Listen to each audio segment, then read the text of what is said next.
Detach, detach, detach. That's what I see all day long on YouTube.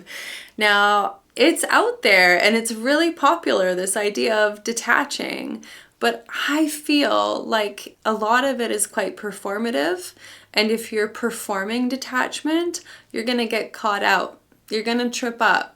Like there's a certain point where you're going to be like tired of faking detachment. That's like pretending that you're not starving and you have a meal in front of you. I don't think like you can fake detachment and, to have this facade, I don't think it's gonna work. So I think we need to go deeper together, ladies. When I kind of unpack detachment, what I feel under there is this. Knowing that you have tons of options. This comes from dating multiple people at the same time and not being super invested in one man right off the hop prematurely. I know like what it can be like when you meet a guy and you're super excited about him and you don't want to see anybody else. But you need to keep doing that until it becomes exclusive, or you're going to put all your eggs in one basket and put yourself in a vulnerable spot. That's when you get like lasered in on one guy, and that's when you're more likely to compromise yourself in order to try to like make it work. You end up like getting into more of that like anxious chasing energy.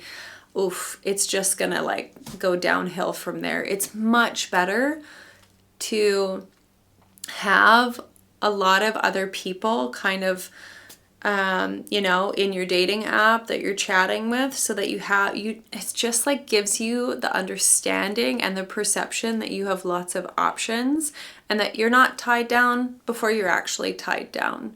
That is going to give you more of the feeling of detachment because you're also dispersing your energy. So that to me is a much better way to be detached. The other thing to be detached is to really be connected with who you are and what your standards are, and to be really solid in that so that you're not going to abandon yourself anytime somebody comes along who's giving you love. You need to be giving yourself that love, and you need to be so strong in that centering, having that anchor within yourself so that you're not just kind of like, ooh, like all of this energy that's reaching for somebody else. Like that's not the energy you want. And taking the time in between, if you've had a breakup, take time to be with yourself so that you can come back and reform that anchor, so that then you're staying solid here and you're seeing the suitors who are interested in you, but you're not doing this. I hope that kind of makes sense. There's not this like reaching your energy outward. You're keeping your energy here, and you can still connect and get to know people, but you're staying with yourself, and that is so much more attractive. And that is more of this like detached energy that people have. Another thing when I think about detachment is also being embodied and not being all stuck in your head. So that means that when you are dating, it's really good to be doing things like dancing, breath work, meditation, like whatever that you can do. Maybe you surf, and that really helps you get in the flow. Or maybe you're into rock climbing and that helps you get into the flow. Like maybe you draw, like whatever it is that helps you kind of get into the flow and get out of your head. This is going to help you detach, because if you are ruminating all the time and playing the situation over in your head and you're thinking, oh, I sent this text and I said this thing, or I should have said this thing, or he hasn't texted me, like all of that rumination starts to kind of fester.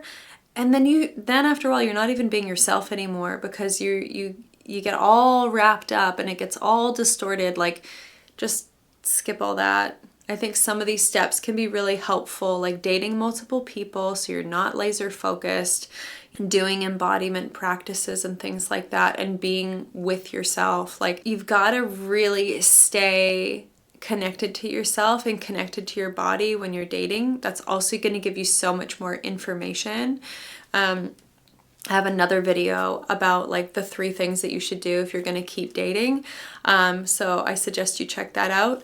But you know, I think this is more of the way to actually be detached than to perform detachment. So let me know what you think in the comments, and if you have some really true ways to be detached that you want to add to this list, I'd love to hear it. And if you enjoyed this video, please like and subscribe, and I'll see you next time.